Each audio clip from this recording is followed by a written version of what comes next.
Assalamualaikum warahmatullahi wabarakatuh. Perkenalkan, nama saya Rian Hazin Rajman dari kelas 10 T1. Saya akan menceritakan tentang hikayat. Yang pertama adalah Andu Anyek. Pada suatu hari, sang ayah terpaksa menikahi gadis Juwani dengan Bujang Juwandan karena terjerat hutang dengan keluarga Bujang Juwandan. Bujang Juwandan memang pemuda dari keluarga kaya, tetapi yang membuat gadis Juwani sedih adalah rupa Bujang Juwandan yang tidak tampan. Selain itu, Bujang Juwandan pun menderita penyakit kulit di sekujur tubuhnya, sehingga dia juga dikenal sebagai Bujang Kurap. Akhirnya, pada malam pernikahan, gadis Juwani tidak kuasa membendung kesedihan ketika arak-arakan rombongan Bujang Juwandan tiba. Di tengah kekalutan pikiran, sambil berurai air mata, dia keluar lewat pintu belakang rumah dan berlari menuju ke sungai. Dia pun mengakhiri hidupnya di sungai itu dan menjadi arwah penunggu sungai yang dikenal sekarang sebagai Antu Anyek. Yang kedua, hikayat tentang Sinta dan Raja Kalangan. Di sebuah kerajaan, hiduplah seorang raja yang kejam bernama Raja Kalangan. Dia sangat gemar menikahi wanita di kerajaannya untuk kemudian dibunuh keesokan harinya.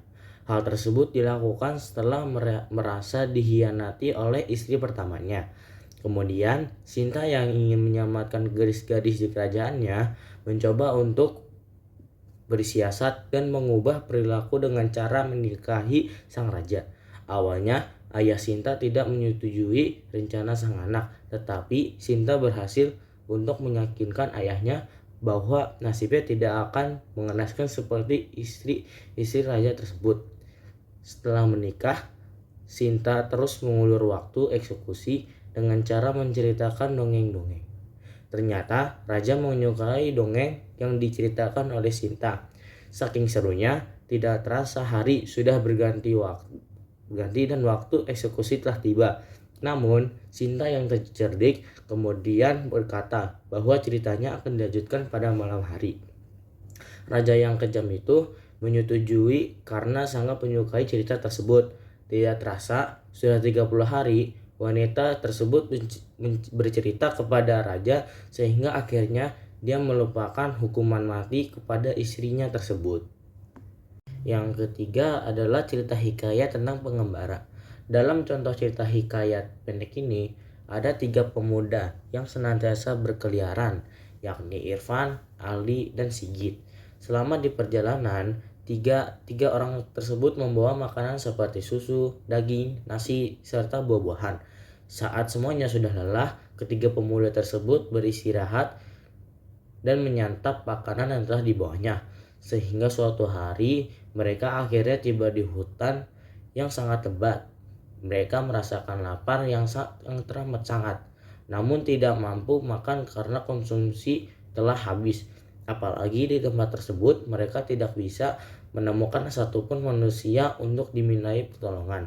Saat semuanya tengah memikirkan pemecahan masalah, mereka akhirnya berhenti sejenak di pohon yang sangat rindang.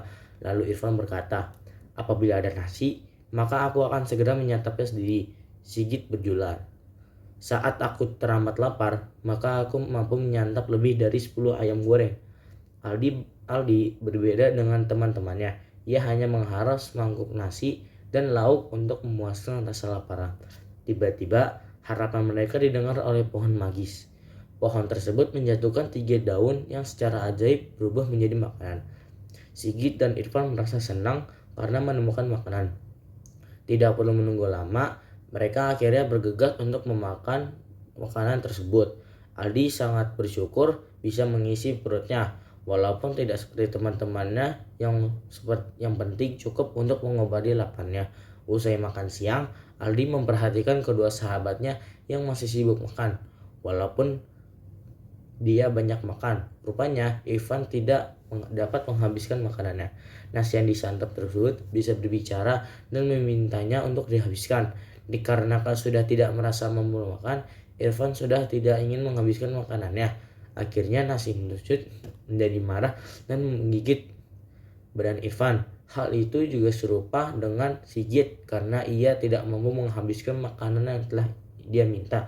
Nyatanya, Sigit hanya mampu menyantap satu ayam goreng dan membuang 9 ayam goreng tersebut ke semak-semak. 9 ayam goreng yang sudah dibuang tersebut akhirnya menjadi ayam sungguhan dan berlari mengejar Sigit. Saat Adi melihat hal-hal yang menimpa sahabat-sahabatnya, ia merasa itu hanyalah sebuah mimpi. Saat ia tersadar, rupanya kejadian itu bukan mimpi. Dan Aldi menemukan keduanya sahabatnya mati. Aldi pun akhirnya melanjutkan perjalanannya sendiri.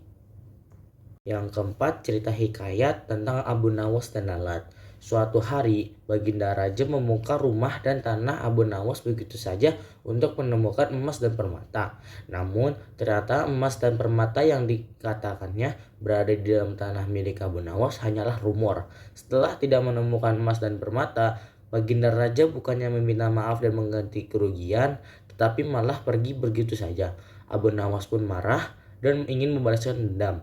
Saat sedang makan bersama istrinya, dia menemukan seekor lalat di meja makan dan dia pun tertawa karena menemukan ide bagus untuk balas dendam kepada Baginda Raja.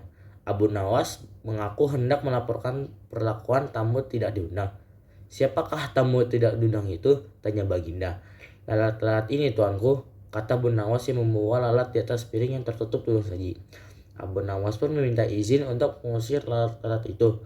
Baginda Raja yang sedang berkumpul bersama para mantri pun langsung memerintahkan Abu Nawas untuk mengusir lalat tersebut. Bermodalkan tongkat besi, Abu Nawas pun mengejar dan memukuli lalat itu hingga vas bunga, patung perhiasan, dan perabotan istana hancur karenanya. Akhirnya Baginda Raja menyadari kekeliruannya. Abu Nawas yang puas memberikan pelajaran pada Baginda Raja pun meminta izin untuk pulang. Terakhir, hikayat tentang bunga kemuning. Kisah seorang raja bijaksana memiliki 10 orang putri yang sangat cantik. Sayangnya, sang istri meninggal saat melahirkan putri bungsunya, Putri Kuning. Suatu hari, sang raja hendak pergi keluar kota untuk beberapa saat dan menanyakan oleh-oleh apa yang diinginkan sang raja pulang. 9 putrinya meminta hadiah mewah seperti perhiasan, kain sutra, dan lain-lain.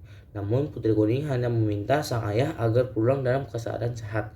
Saat sang ayah pergi, kesembilan putrinya hanya bersenang-senang dan meminta pelayan menyalaninya secara seenaknya. Akibat perbuatan 9 kakaknya, taman kesayangan sang raja menjadi kotor. Putri Kuning yang berinisiatif membersihkan taman pun diledekkan oleh kakak-kakaknya dan menyebutnya sebagai pelayan baru. Akhirnya sang raja pulang. Dia memberikan hadiah berupa kalung berwarna hijau yang sangat cantik.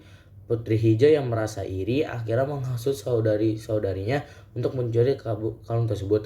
Namun saat merebut kalung tersebut, mereka tidak sengaja memukul kepala Putri Kuning hingga meninggal dunia. Untuk menutupi perbuatan tersebut, kesembilan putri mengubur Putri Kuning di taman. Raja yang terus mencari Putri Kuning akhirnya menemukan keanehan di taman. Di taman tersebut, sebuah bunga berwarna kuning dan menunjukkan aroma harum. Akhirnya raja bunga itu merawat bunga itu dan menamainya dengan nama Bunga Kemuning. Sekian dari cerita hikayat saya. Terima kasih telah menonton. Mohon maaf ada kesalahan. Wabillahi taufiq wal hidayah. Wassalamualaikum warahmatullahi wabarakatuh.